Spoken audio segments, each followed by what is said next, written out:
الحمدللہ وکفی وسلام علی عبادہ الذین اصطفی۔ حدیث نبوی۔ قال رسول اللہ صلی اللہ علیہ وسلم کم من صائم لیس له من صیامہ الا الظمأ وکم من قائم لیس له من قیامہ الا السحر۔ بہت سے روزہ دار ایسے ہیں جنہیں ان کے روزے سے سوائے پیاسا رہنے کے کچھ حاصل نہیں ہوتا، اور بہت سے شب بیدار ایسے ہیں جنہیں سوائے بے خوابی کے کچھ حاصل نہیں ہوتا۔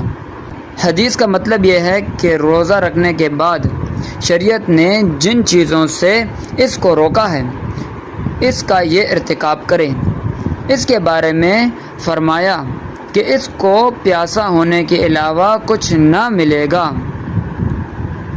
محدث عظیم ملا علی قاری رحمہ اللہ نے علامہ طیبی رحمہ اللہ سے نقل کیا ہے کہ اس حدیث میں وہ شخص مراد ہے جو روزہ تو رکھتا ہے مگر فواحش، جھوٹ اور غیبت وغیرہ سے اجتناب نہیں کرتا۔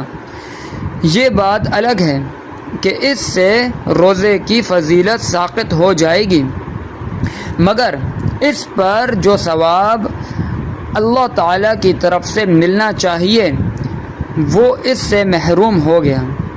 اسی طرح قیام کرنے والے کے لیے بھی ہوگا۔ تمام عبادات میں شریعت کی حدود کا لحاظ رکھنا ضروری ہے۔ علماء فرماتے ہیں کہ اس حدیث میں صرف 2 عبادتوں پر یہ حکم لگایا گیا ہے، مگر اس سے مراد صرف یہی 2 عبادتیں نہیں بلکہ جملہ عبادات مثلا حج، زکوٰۃ، تبلیغ، تدریس، تصنیف وغیرہ میں بھی یہی مسئلہ درپیش ہوگا کہ تمام ہی میں اللہ تعالیٰ کی رضامندی اور خوشنودی کا جذبہ ہو، ورنہ اس عبادت پر کوئی اجر و ثواب نہیں ملے گا۔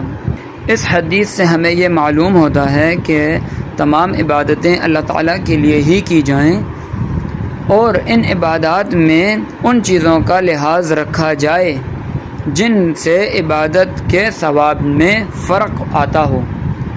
اللہ تبارک و تعالی ہمیں بات سمجھنے کی توفیق عطا فرمائے اور ہمیں ہماری عبادات کا پورا اجر عطا فرمائے۔ وآخر الدعوانا ان الحمد للہ رب العالمین۔